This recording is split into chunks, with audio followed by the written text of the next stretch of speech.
Fairness in college admissions. Everyone says they want it, but what does it really mean in practice? On this front, former President Donald Trump has loudly positioned himself as a crusader for equity in how students are chosen for universities. Yet amid all these reforms and heated debates, there's a glaring omission that leaves many critics scratching their heads: the untouched legacy admissions policy. But here's where it gets controversial. Why has Trump's team ignored this hot-button issue that cuts across political lines? Trump's approach to reshaping the college admissions process has been far-reaching.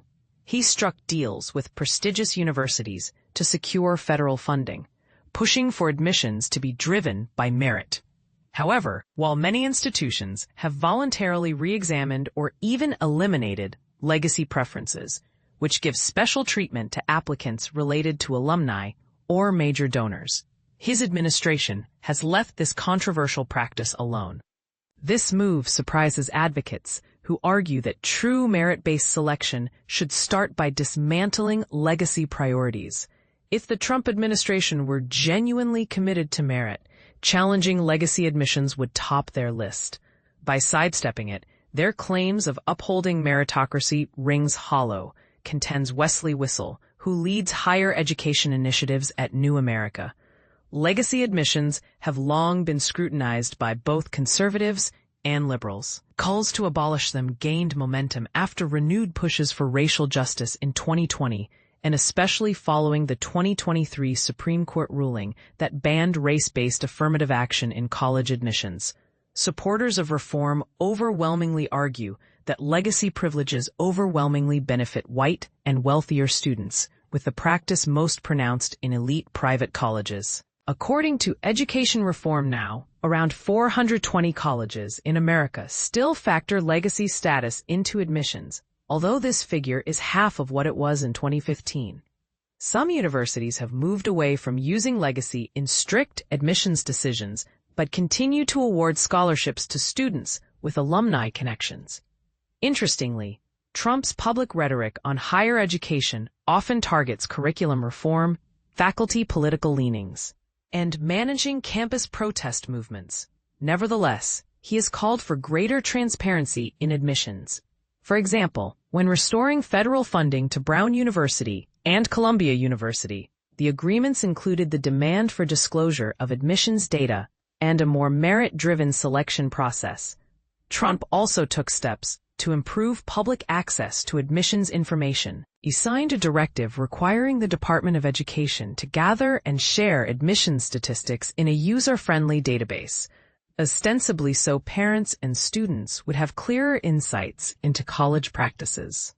His executive order boldly stated, "American students and taxpayers deserve confidence that our universities are recruiting and training the next generation of vital workers fairly and with integrity, including future doctors, engineers, scientists." Race-based admissions practices are not only unjust, but also threaten our national well-being.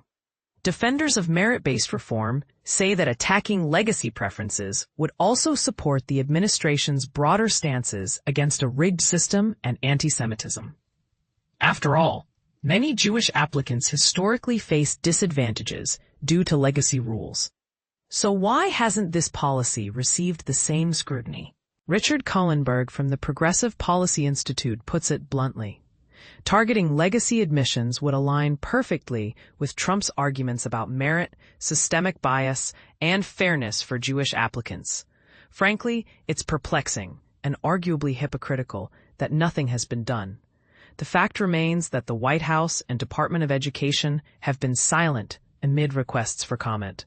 Meanwhile, university leaders keep admissions data close to the chest, leading advocates anxious about what further investigations could reveal under Trump's policy lens.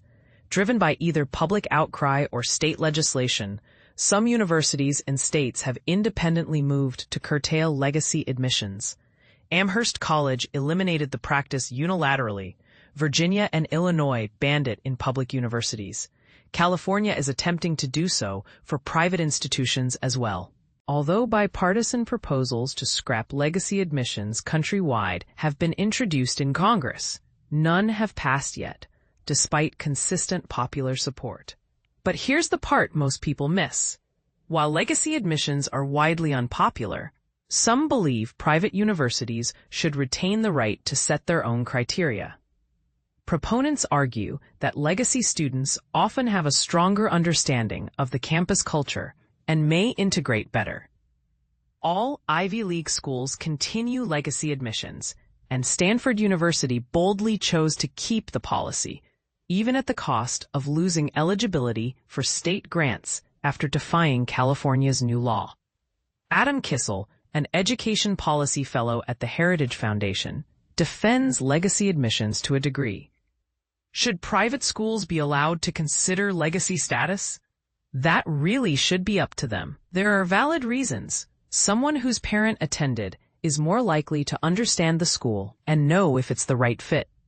It's less risky for the institution, although that's not the same as pure meritocracy.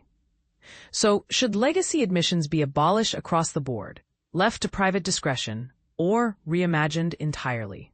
Are Trump's moves on admissions reform incomplete without addressing this one issue? And can institutions truly claim fairness if what you know outweighs what you've achieved? Now it's your turn. Do you think the government should ban all forms of legacy admissions? Or do private universities deserve the freedom to set their own legacy preferences? Is Trump's silence strategic, hypocritical, or defensible? Share your thoughts below. This is one debate colleges and policymakers can't afford to ignore.